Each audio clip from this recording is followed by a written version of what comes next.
Hey everyone! In today's video, I'm going to show you how to get a working auto-clicker on an iOS device. If you've tried before, you already know setting one up on iPhone is way trickier than on Android, but I found a method that actually works. So take a quick look at my phone right here. You can clearly see the auto-clicker running. It even gives you options: single target mode if you want precise taps, or multi-target mode if you need faster, continuous tapping. To prove it's legit, I'll jump into a game real quick so you can see it in action. Right now, I'm in Tap Titans 2, and as you can see, there's the auto-clicker overlay sitting right on screen. The best part?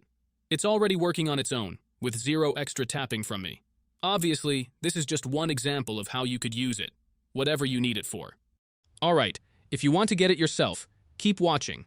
First step, we're going to head to a website. Open your browser, I'm using Safari, but Chrome or any other works fine, and go to clickerios.com. You can type the address directly or just Google it. Once you land on the site, you'll see the app description and how everything works. To download it, just tap the download button and it'll start the process. Right after that, you will be redirected to the page where all you need to do is finish 2 quick sponsor tasks.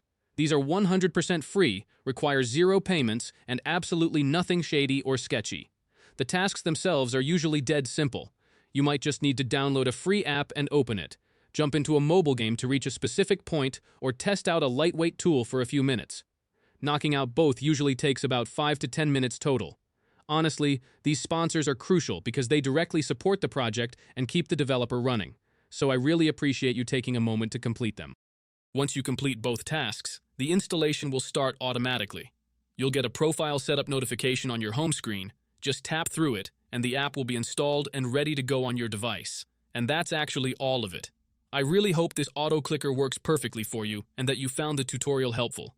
Thanks so much for watching, and if it saved you any hassle, drop a like and subscribe for more iOS tips and tricks. Catch you in the next one.